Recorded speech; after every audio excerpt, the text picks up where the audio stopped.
for the Fourth Estate to continue its mission to deliver accurate, timely, and excellent news media to consumers. So with no further ado, I'll introduce you to our moderator for the panel. It's Sarah Shariari. And oh, do I have the wrong panel here? I think I might have. Hang on a minute.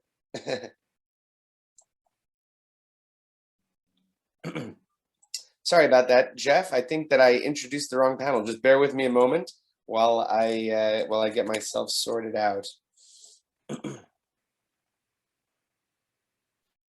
Yes. Okay. All right. My humblest apologies. I got a little bit mixed up in the schedule. I have a tough time reading the website that I made for this. Here we have Jeff Jarvis, the director of the Toe Knight Center for Entrepreneurial Journalism and CUNY's Craig Newmark Graduate School of Journalism. Jeff is, of course, a great thought leader in the space of online news and blogging and investigation of new business models for news and entrepreneurial journalism. You can learn more about him and see some of the work that he's tracking on his media blog, buzzmachine.com. And Jeff, we are very happy to have you here on the panel today, and take it away. Thank you, Russell. I should have checked before you leave me, Russell. What's the timing here in terms of talking? And I'd love to have some conversation with the group and anything that follows me. What do you need from me? You're muted now. The goal for this is for it to be a good, engaging conversation. You're the only one who can be seen right now in the panel, but if somebody raises their hand, I'll be here to sort of put them on stage with you. Great. They can ask you a direct question.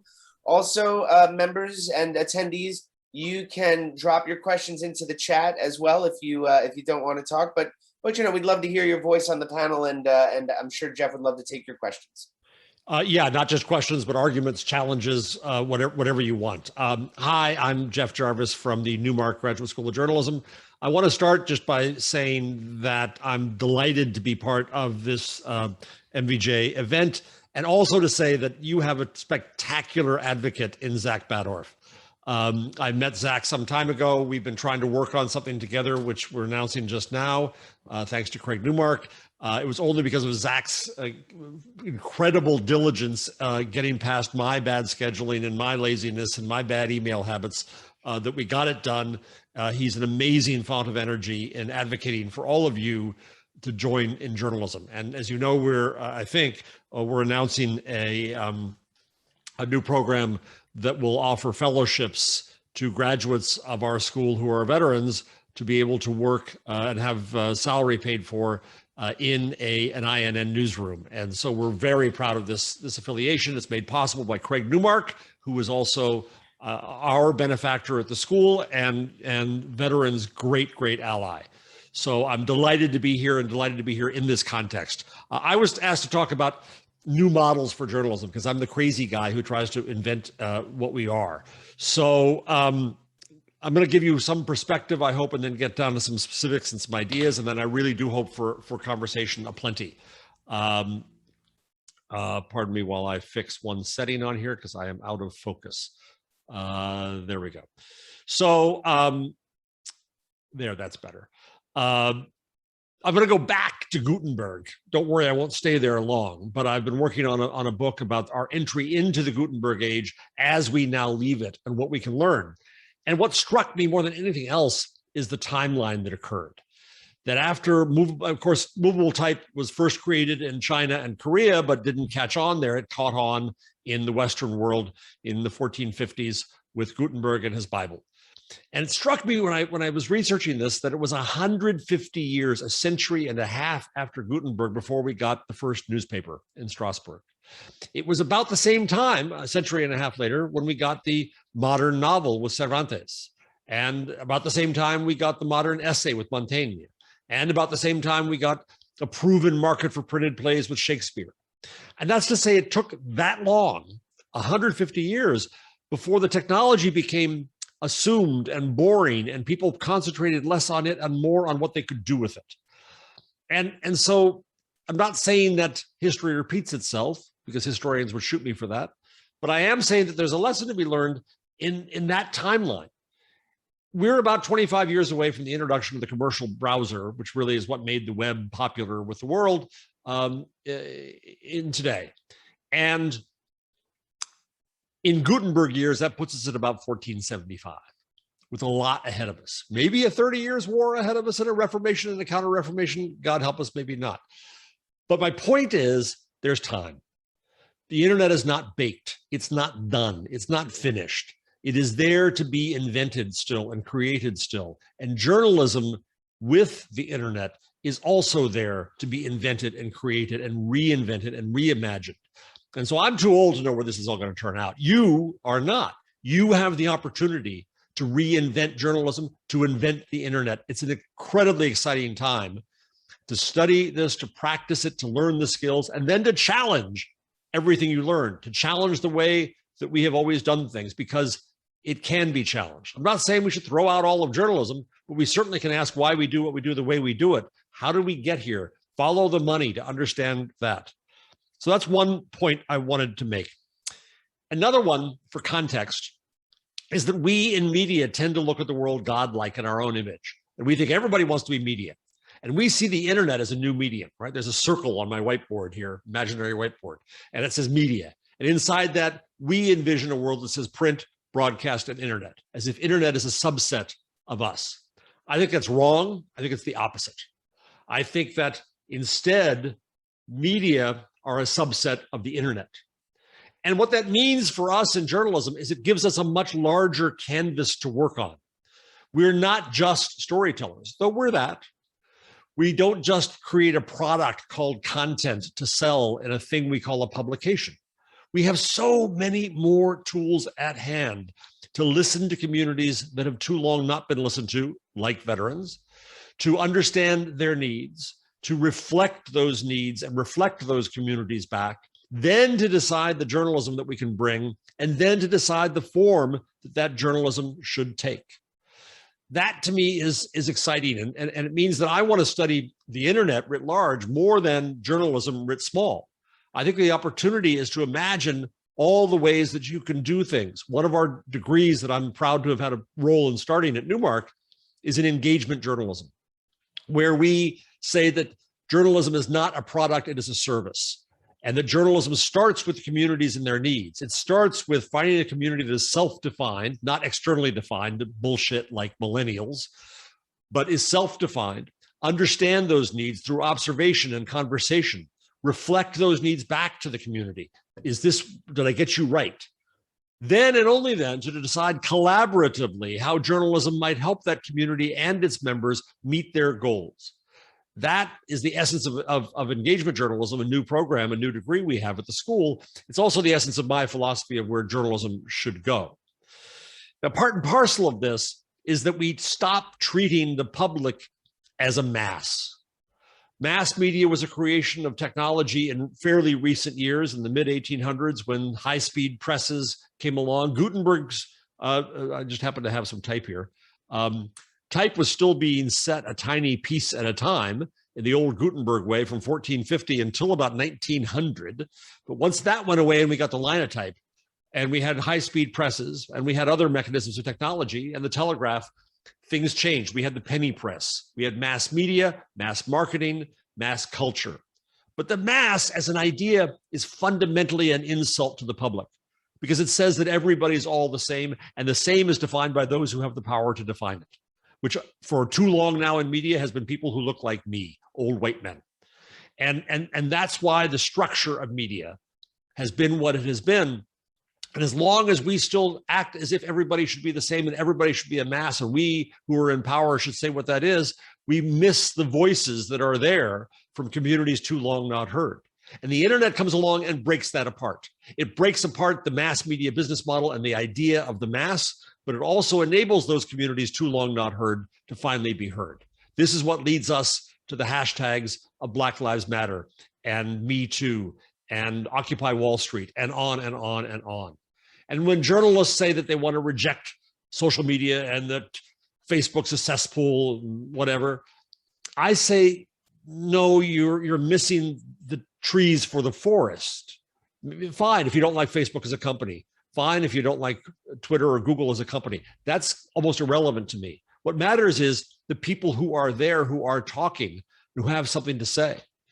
I'm a big admirer of a academic named Andre Brock Jr., who wrote, I think it's called Black Cyberspace. Now I'm going to forget the title of his book, but if you look it up, Andre Brock, he's brilliant. He talks about the liminal space of Black Twitter as its own space and its own reason to be, not because it's part of a mass, not because it's part of a larger media entity, but because finally there's an opportunity to have community. And that's the essence of what the internet enables. That's why we started engagement journalism. That's why we believe there's huge opportunity. That's why I think there's a big opportunity for all of you, because you have ties to communities, plural, that are too often not shown in mass media. And so now you have the opportunity to start something new around that, or to bring that perspective into a newsroom that finally maybe is learning that they need that. This is a great time to be a journalist and a great time to reinvent the field. So let me just talk about a few things here as ideas. I argue too, we also have a program in entrepreneurial journalism, a 100-day program where people learn to start their own new entity. That's online. And it's not a degree program, it's a different kind of program. People who oftentimes have had some start in journalism, but want to do their own thing, whether it's a Substack newsletter or a YouTube channel or a podcast or whatever. And one thing I always tell them is, and it's a cliche, but it's true, is that form follows substance. They'll come in and say, well, I really like audio, so I want to make a podcast. And I say, whoa, stop. Don't start there. Start with the question of whom are you serving? Who is it that needs your service as journalism? What do they need? Show me the evidence of their definition as a community. Show me the evidence of their need as a community. Then, and only then, can you decide the form. And it may be a podcast, or it may be a newsletter, but it also might be something entirely different. It might be education. To imagine the journalist as educator with outcomes that we promise is an interesting way to rethink the field. In engagement journalism, we've had students provide databases to recovering addicts of the resources that are available rather than stories. We had one student who was working with women who'd been abused, who used the theater of the oppressed so that they could tell their own stories and rewrite the endings of those stories. These are creative, odd to the veteran journalist ways to reimagine journalism, but that's my point. That's how big the canvas is. Whom we serve, how we serve them, with what, has a tremendous opportunity. A few examples from the world that exist. I'm a big fan of a company called Spaceship Media, a spaceship run by Eve Perlman in Colorado and California, does what I think journalism ought to do, which is to convene communities into informed and productive conversation. In their first test 5 years ago, after the 2016 election, they brought together 25 women who'd voted for Trump in Alabama, associated with Advanced Publications, 25 women who'd voted for Clinton in San Francisco. Journalists gets to know them all a little bit, and then they threw them into a Facebook group, private Facebook group. First day, fine. Second day, hell. But then members of the communities came to the journalist because they had a relationship now, and they said, can you help us out over here? We're getting in trouble. Can you look up some stuff for us? And to my mind, right then, the heavens opened and the angels sang, because you had people who said, we want an informed conversation. We know we need facts, and we trust you to get them for us. And what Spaceship gives them back is not a story, is not a narrative about them, but instead is what they call a fact stack. Here are the things that you said you needed to know, or the things that you're confused about, or arguing about, or wrong about. And the goal then was to inform and improve the public conversation. That excites me as an example of an entirely new model. Another one is City Bureau in Chicago, which trains citizens collaboratively to do things like cover meetings and pays them for that coverage. Because journalism doesn't scale quite enough as is. And so like Report for America, it tries to expand the scope of what we have as journalism and expand those who do it.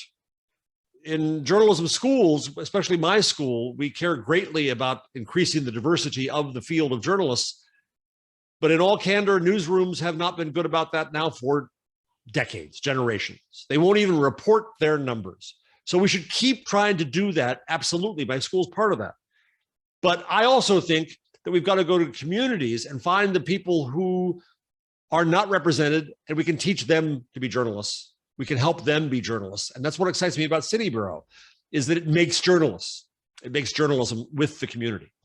Another one is Outlier Media in Detroit that uses text to answer people's questions. If they already have the answer, they can send the answer. If they don't, and they see enough people are asking the question, then they bring journalistic resource to finding answers and sharing things. So it's at an individual level and a community level. If you look at INN, who you're hearing from and going to hear more from, they have tons of examples like this of people out there who are trying to reinvent and reimagine journalism and bring new services to the public. Now, INN, of course, is not for profit. Bless it. That I think is an important model, but it's not the only model. And I think it's important for you all to also understand the business of journalism. This is why we have programs in entrepreneurial journalism at our school. This is why that field has kind of spread across the world, because I think the journalists need to know the business of journalism so that you can all make responsible decisions, so that you can support your journalism, so that you can eat while you do your journalism. So I want to talk through briefly the business models and revenue models of journalism for about 5 or 8 minutes. And then I want to have nothing but discussion with you. So I hope that you'll have things to say, challenge, argue about, and question. So let's just go down the list of revenue, because I think that's important for you to consider.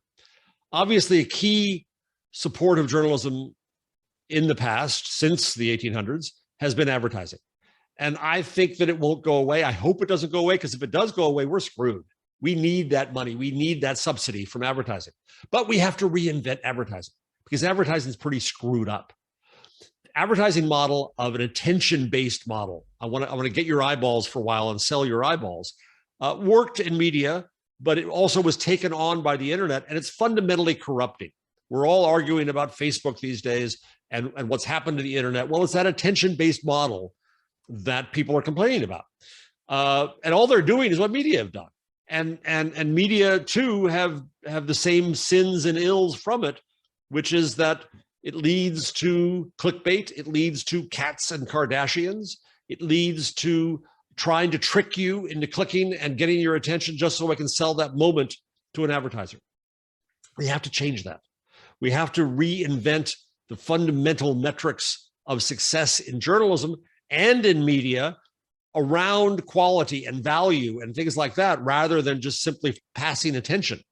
And can we do that and bring that with advertisers in a way that still supports journalism? I don't know, but there's an opportunity there. We also have now programmatic journalism. That is to say, when you open a web page, there's behind the scenes an auction that occurs among various advertisers and ad networks to put an ad in front of your eyeballs. That has enabled more advertisers to come to more publications, true, but it also commodifies journalism. Used to be, if you wanted to sell boots, you'd go to Outdoor Magazine and advertise boots around boot editorial. But now, if any of you go and look at boots on Amazon, don't you know that those damn boots are going to follow you around for 6 weeks all over the internet, no matter where you go, because you're identified as a boot-interested consumer. So the value of the environment, the value of the relevance we provided in journalism goes away. The value is all in the data about you as an individual. And with privacy, that changes, true, but we've got to rethink our relationship to advertising and relevance in that case. So I'm not saying that you are all going to go into advertising. Maybe some of you will. But as you invent new things, you need to know new models about how to support the work you do. And innovation in advertising, as BuzzFeed does, for example, can be important. Now, as media are giving up on advertising and they're saying, well, no, screw it, let's put up a paywall. Okay, if you can succeed at that, and all God's children think that they should be paid, but they're not all worth it. And the market says that. Reuters Institute for the Study of Journalism told me recently, when I asked them to look at the numbers, that in the United States, 63% of all of the news subscriptions online go to 3 brands. And you know what they are: New York Times, Washington Post, Wall Street Journal. Everybody else shares the rest. And we never talk about the cost of getting subscriptions. There's a huge marketing cost in acquiring subscribers, in the churn of people leaving, in replacing those people who have left. If you can make it go with subscriptions, if you can sell a Substack newsletter on a subscription, God bless, do it, try it. All I'm saying is it's not as easy as it looks. There's competition.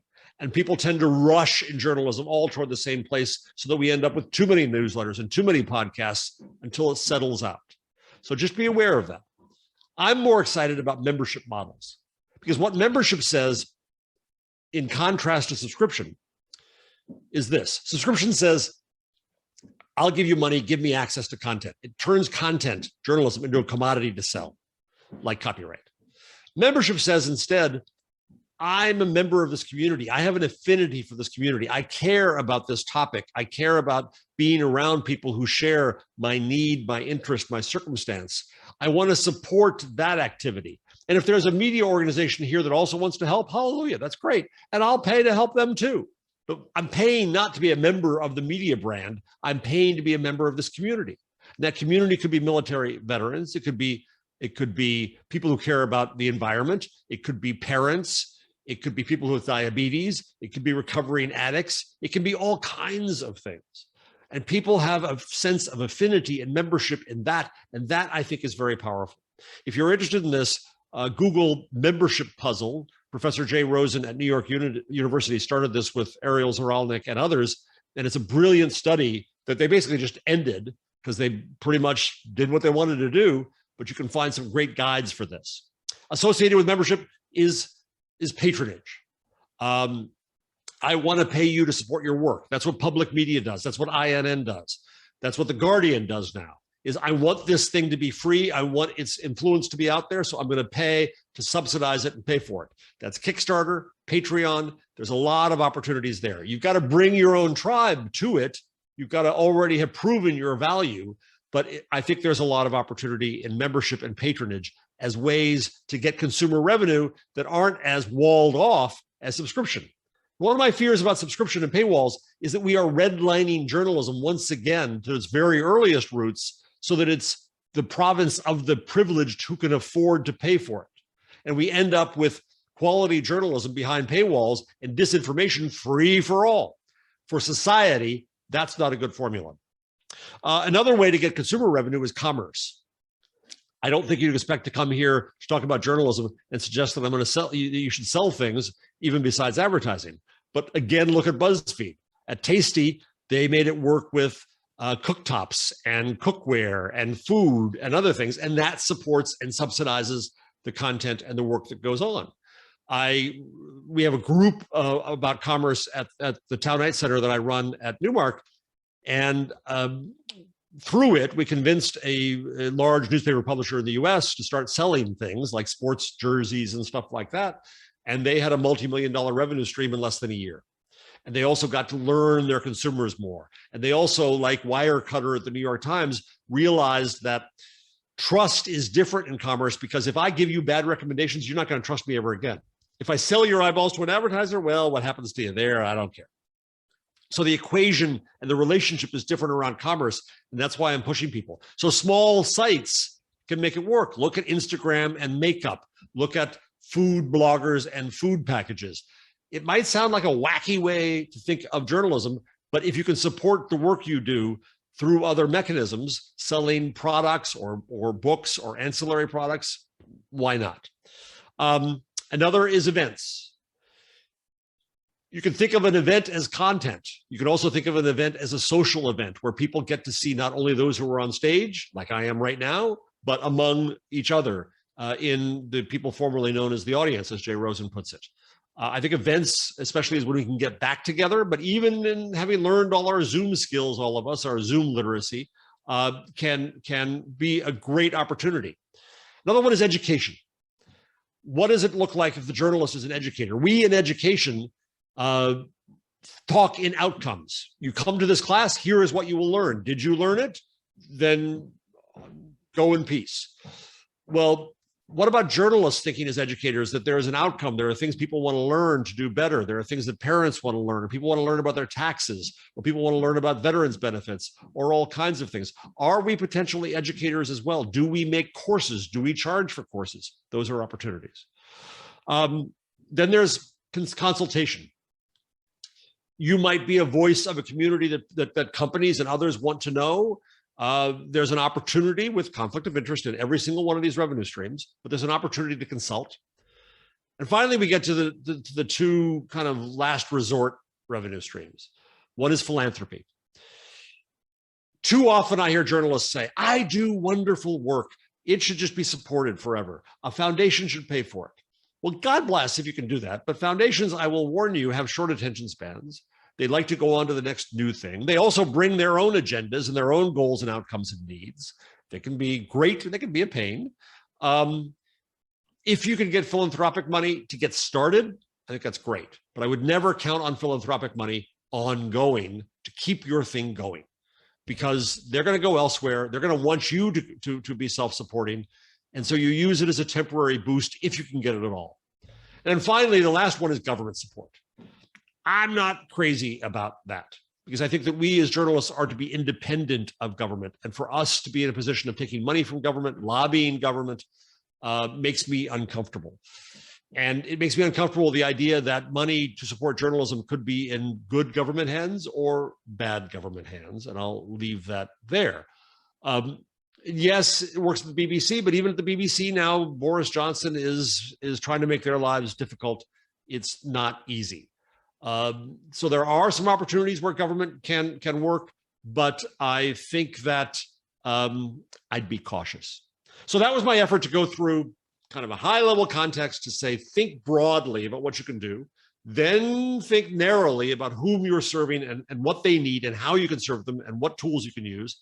Then think broadly about the kinds of economic support you could have, but then think narrowly about the specifics that you could have. That's what I wanted to say. I see we starting off in the chat. So can we, JP Lawrence is the first one I see there with a comment.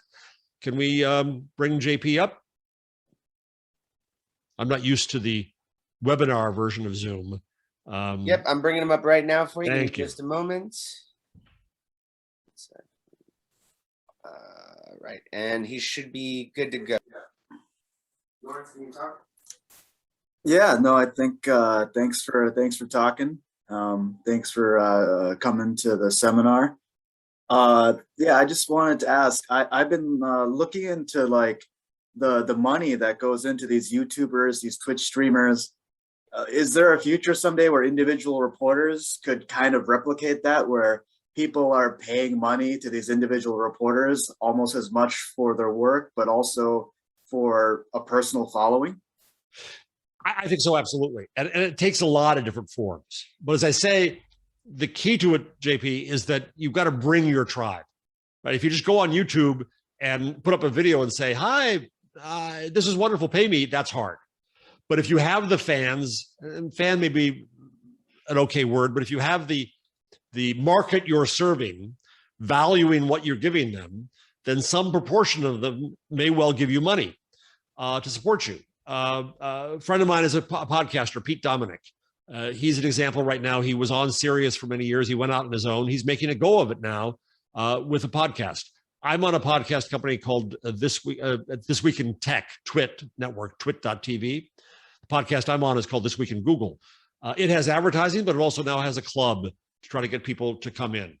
Patreon has support of journalistic projects. I think that's possible.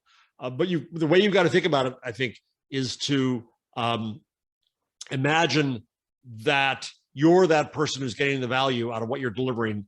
Why would they recommend you to others? Why would they say, hey, yeah, I'm paying JP? Why are you doing that? Because I really value it. Well, why do you value it? Right? That's the conversation you want to find yourself in, that this has some unique value. It could be you're providing information, you're providing support, you're providing entertainment. That's okay too.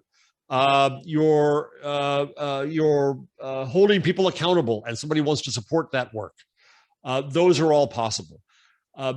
The Guardian, if you look at the Guardian, I worked with the Guardian on their membership plan, and they thought at first it was going to be membership, but they realized that in the end, no, it was begging.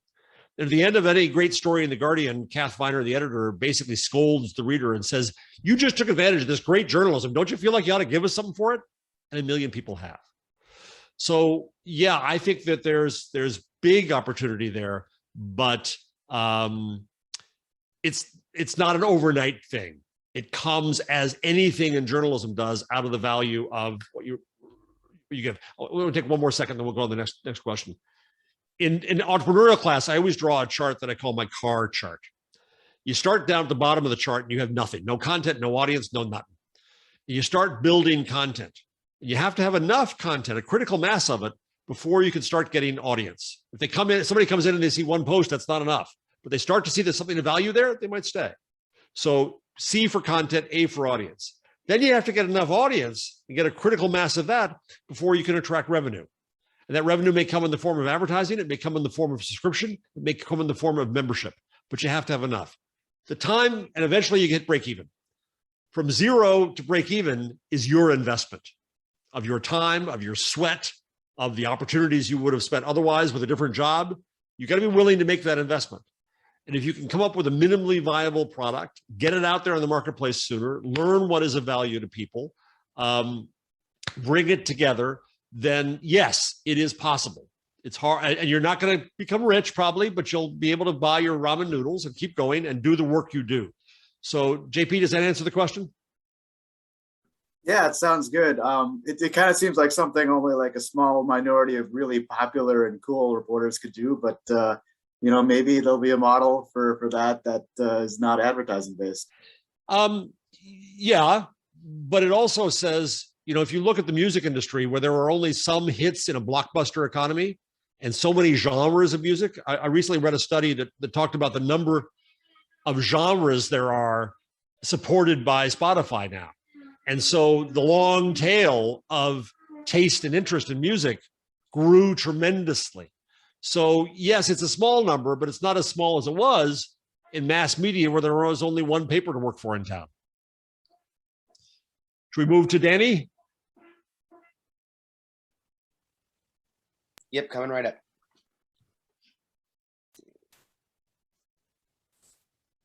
All right, Danny, you are on. Hello, I'm here. Glad to have you. I'm not used to the webinar form of this either, and I'm staring into a little black circle above my monitor. Danny, can you hold on 1 second? I've got something being installed downstairs. I've just got to change my audio because I can't hear you. I will in a second. That's I fine. apologize if you can hear that.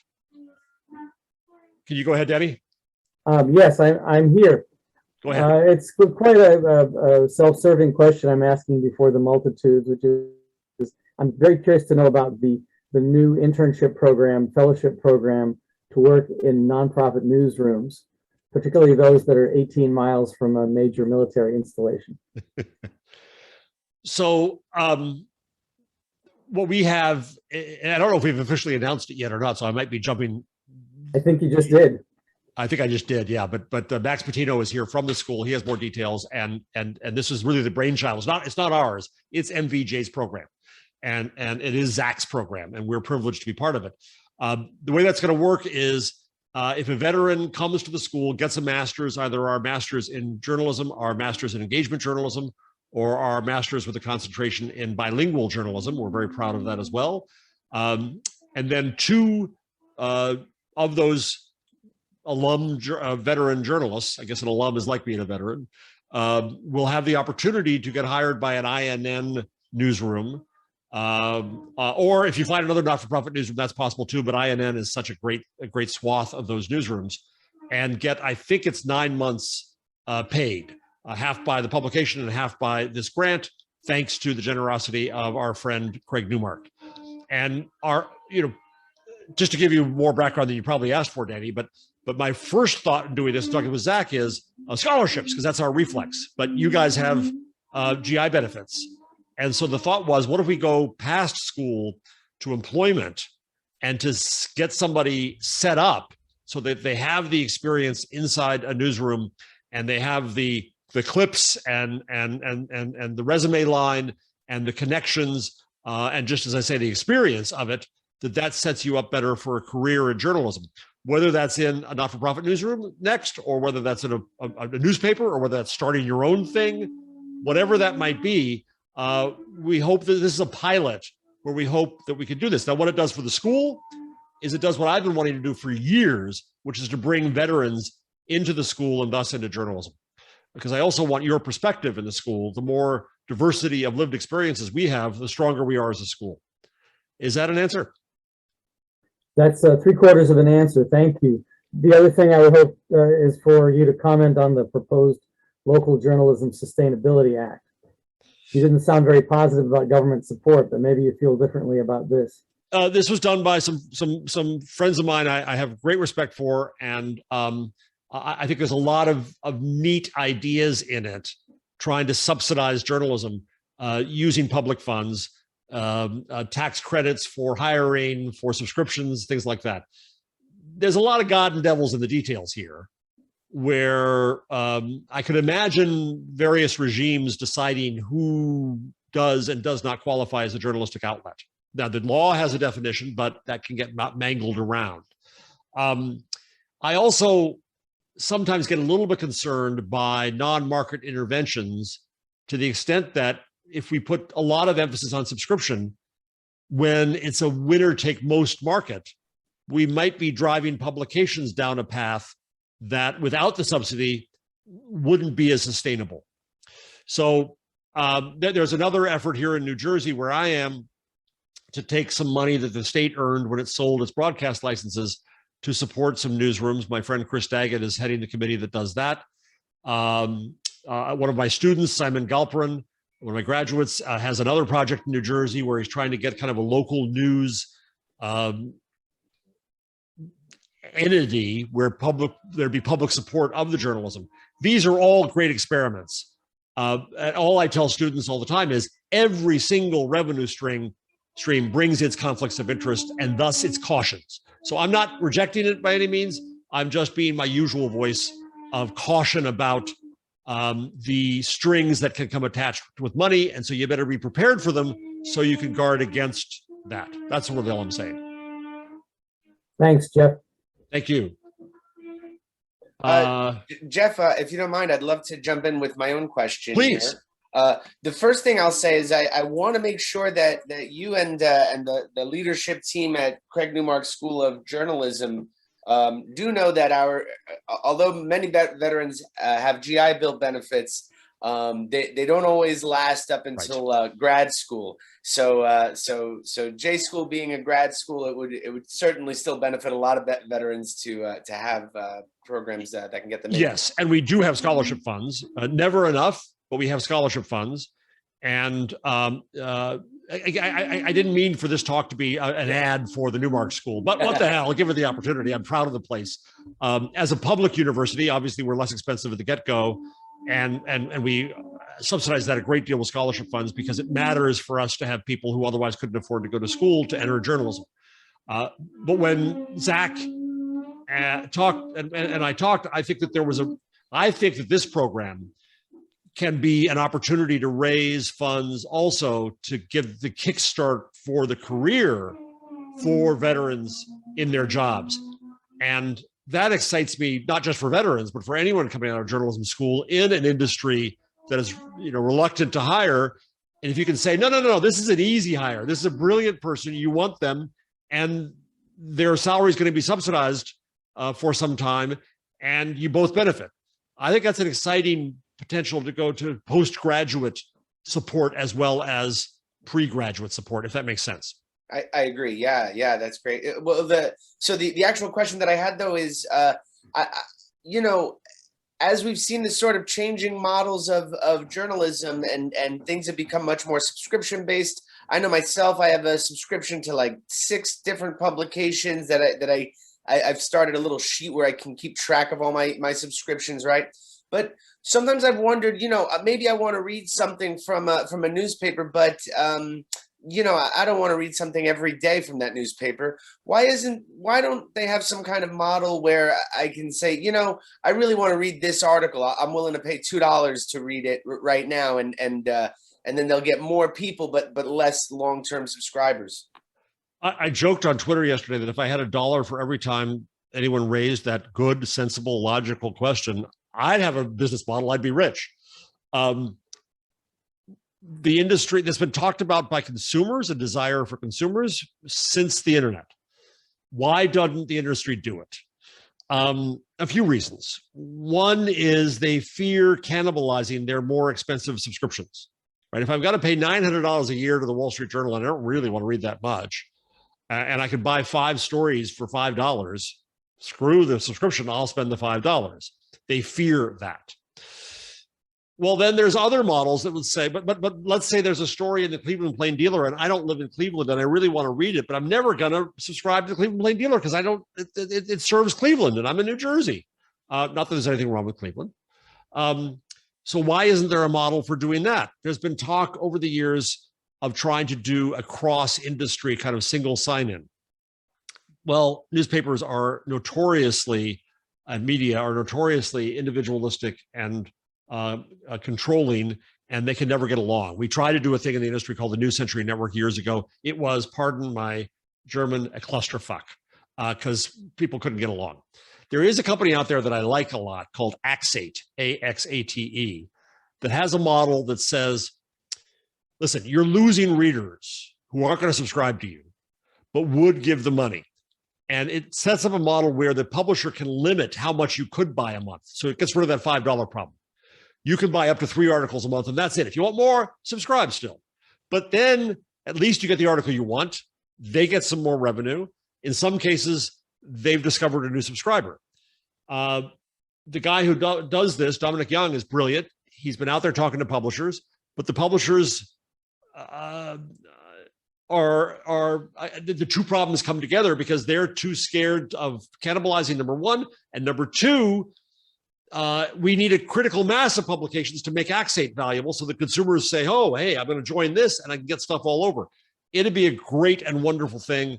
I think it still has some possibility, but as an industry, we're too damn dumb.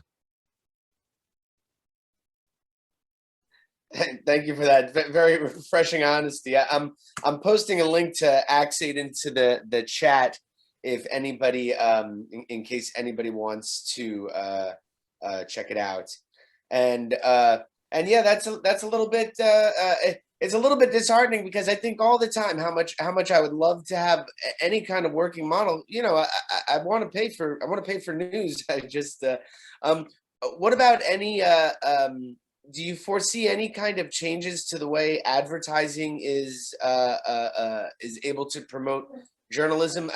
I get concerned. I see some publications seem to be sort of, you know, I've seen certainly a lot more sponsored content and kind of breaking the old Chinese wall, right? Mm-hmm. Do you have any thoughts on that you could reflect on for us? Yeah, I wish there were more innovation in advertising than there has been. I look at, I mentioned earlier, BuzzFeed. BuzzFeed confused me for a long time. I kind of couldn't figure out, okay, listicles. I finally got my head around it when I realized that BuzzFeed wasn't selling space or time or even audience. They were selling a skill. In the day, 4/5 of BuzzFeed's interactions came off of BuzzFeed.com, on Facebook, on YouTube, on Twitter, and so on. What BuzzFeed was saying to an advertiser is, we know how to make our shit viral. Look over here at all our viral shit, right? We can make your shit viral. And so we're going to sell you a service. You don't know how to make ads for our people. We're going to make them. We're going to make the Pepsi list of the best people of the generation or something stupid, right? And we're going to make it in a way that people would actually care about, because if they don't care about it, it ain't going viral. People aren't going to share it. There's no reason to share it. So BuzzFeed was selling a skill. And they used that to subsidize BuzzFeed News. Vice came along. And similarly, Vice built an ad agency. It's called Virtue, which I kind of enjoy. But it was a similar model. We know how to make our shit edgy and cool. We can make your shit edgy and cool, but you got to let us do it. So what's the skill that a newspaper could sell? A local news outlet, a community outlet. I think it could be, we know how to have a conversation of value and utility with our community and your market. And we can help you do that with a wall and how we do this. we can sell you that skill. If you're a boutique beer maker and you come to my beer community, I'll let you talk to my people and I'll help you do it in a way that's valuable to them so that I don't ruin my relationship with them as well. And I'm selling you a skill. That sounds pretty amorphous because it is, because I haven't figured it out fully yet. But I think we've got to concentrate not on selling attention and eyeballs, and instead getting to the idea of selling skills. Selling skills, as in, but how do you monetize, the fact that you have a good conversation on your, with the community? I mean, it seems counterintuitive. So I just moved my 95-year-old father from Florida to New Jersey. He had breakthrough COVID. He's doing fine, by the way, doing very well. And the worst of it was having to deal with Spectrum, the cable company. Anybody who's down there knows what absolute hell it is. And they have no idea how to have a conversation with their public. They don't know what the hell they're doing. At a smaller level, I can deal with a local business, and some of them, my moving company was brilliant, but I dealt with another small company and they were awful. It could be that we establish a reputation for knowing how to serve people and listen to them well. And it's as simple as that. So if you look at Spaceship Media, which I mentioned before, I think the primary value that they have as a company is understanding how to get people to have useful conversations. And in fact, they have people coming to them now to consult on that. So basically what I'm describing in this model is kind of a consultation model, or an access to the audience rather than audience's access to content. That's just one idea. And it's one, as I say, crazy and ill thought through idea. But I think that we've got to shift media away from attention-based models toward value and quality-based models. We've got to shift the relationship of advertisers away from pure volume of I get a 0.1% conversion of my annoying ads to a quality-based, relationship-based model. Now, here's the caveat to this. I had dinner before the pandemic with a bunch of advertisers. Somebody who invited a few of us journalists into this dinner, and after enough wine, they said, we don't need newspapers. The only reason we care about newspapers is our stock price. So I said, all you care about is the Wall Street Journal? And they said, yeah, honestly. The reason is because we develop our own relationships with our customers because the internet enables that. People talk about Craig and Craigslist and what it did to advertising. Craig didn't do anything to advertising.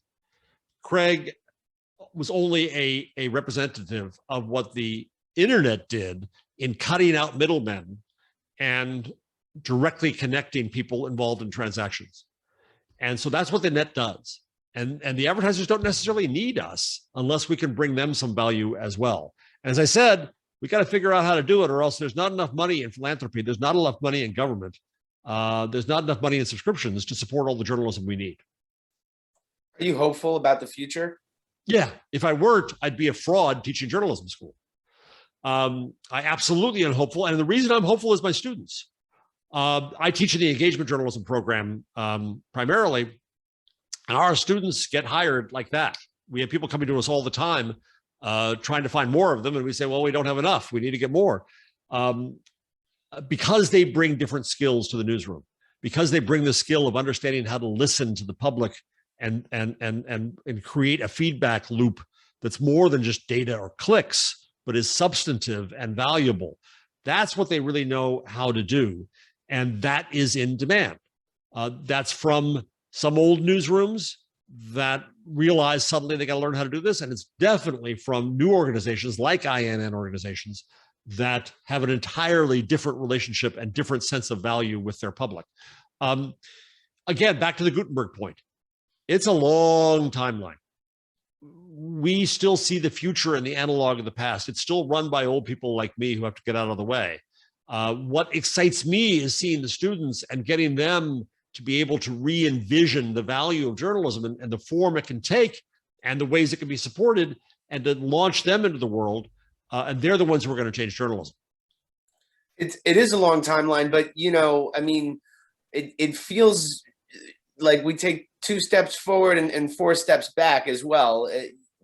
Some of the disinformation that you described earlier, how misinformation is free and people are and people are paying for news, so it becomes kind of exclusive, right?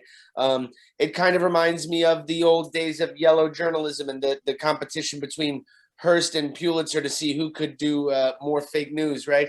And then gradually that well, I don't know how gradual it was, but that changed because of new developments or because of new ways to approach it. And I guess that's kind of what we're talking about now is what is that new way based on the new technology that we're presenting. Yeah, as I was researching the early days and Gutenberg, I don't mean to, I'm not a real professor, I'm just a journalism professor, so I don't mean to act academic, but I'm fascinated by this, that the early days of print were conversational, right? Martin Luther was conversing with the Pope through their publications and burning them, and with Erasmus and so on. We lost that conversational nature of media, I think, when technology made it mass, when it became a mass product with huge numbers, and it couldn't be conversational anymore. Well, now the internet does make it possible to be conversational. So as you envision what journalism is in the future, think of it again, not as a factory making a product called content. Think of it as a service that is in service to the public conversation, which means you have to listen to that conversation first before you imagine how to serve that. And I think we have someone waiting to be promoted to the panel. Oh, who is that? No. Oh no, that's for the next topic. Oh, the next time. Okay. We still got about 5 minutes. I'm looking through the chat here. I see that let's see. Oh, Dan Lyon talks about Andrew Callahan on YouTube, formerly All Gas No Brakes, who's had great success in reaching an audience and fostering trust with them through his reporting. I'm not sure if you're familiar specifically with Andrew Callahan, but do you want to maybe talk about that process of fostering trust? People talk a lot about how we have to rebuild trust in journalism. And if ever I use that phrase, I get quickly scolded and reminded that there are a lot of people in a lot of communities that never trusted journalism because they weren't served well by journalism, because they were damaged by journalism. And I think we have to keep that in mind, that it's not about saying that there was some great point in the Walter Cronkite past when everybody trusted journalism. That was a myth. There were a lot of people who were not represented in it, whose worldview and experience was not served. And so I think it starts from ground zero. And trust comes from transparency, from being open about how we work. It comes from listening first and foremost. What we teach in engagement journalism and entrepreneurial journalism is listening more than anything else. It comes from checking back with people and saying, did I get you right? Did I make any assumptions here? Am I wrong about this? It comes from asking them about their history in journalism and how their community was damaged. One of our brilliant bilingual students talked to our class the other day from Philadelphia, where she works with Latino communities that frankly were damaged by the major newspaper in town. And so she has to rebuild back to ground zero before she can even go up from there and say, look, I understand and I'm different and I want to hear what happened to you, so that we can then try to understand how to repair that. So I think in journalism, a lot of this is reparative. And if we even go back to the early days of journalism, Jordan Taylor is an academic who did a great study called Inquirer of the Printer that looked at how advertisements for enslaved peoples were a major financial support of the early days of journalism, even for Benjamin Franklin. There are reparations to be made from journalism. And we have to recognize that and our past. There's another great project just started by Howard University and about 5 other schools looking at how newspapers fueled racial hatred in America. There are reparations to be made in journalism. So only through recognizing that, being open to that, understanding people's needs and their past relationship with journalism, and then being open about our agendas, whatever they are, and our perspectives, so that they can judge us accordingly. And then by the value of the service we bring, can we start to bring value? Now that makes it sound all highfalutin and difficult, But at a simple level, if you have a YouTube podcast and you're trying to serve a market, do you bring value to them? Do they trust you to do that? Do they think you're being open and transparent with them about your own interests? Are you aware of their perspectives so that you can bring them that value? Then you can start to build trust. I have every hope that it can be done, but it's not easy. Thank you, Jeff. I think we have time for one more question. I'm going to promote Dan Lyon here, who had a question in the Q&A. Oh, good. Dan, are you with us? Are you able to communicate here? Yeah, can you hear me? Yep. Hi, Dan. Hi. First of all, thanks for joining us, because a lot of these insights were just like really valuable and kind of amazing to hear. I work for Chalkbeat, which we're trying to kind of carve out the niche of education reporting in a lot of places where local coverage has kind of disappeared. And as we look towards like local newspapers and really like local coverage on education, health, regardless of the size of the market, it seems like there's more and more of the country that's just without reliable information. What do you see being kind of the future of local news? Is it a model like RFA? And for other publications such as mine, how should we be reaching out to communities that are pretty much completely unserved by any news outlet at this point? I'm going to sound like I'm sucking up to you, Dan, but I'm not. I honestly think the model is in great measure Chalkbeat. And in fact, with Elizabeth Green, your founder, was the co-founder of the American Journalism Project, and that was the basis of it, to take Texas Tribune and Chalkbeat, which are true proven models, and give money to new outlets that could be like that. So one of them, for example, is the city in New York is like the Texas Tribune of New York. Chalkbeat is spreading around the country. What I've always loved about Chalkbeat is that it has, tell me if I'm wrong here, Dan, as its mission, helping communities improve their education.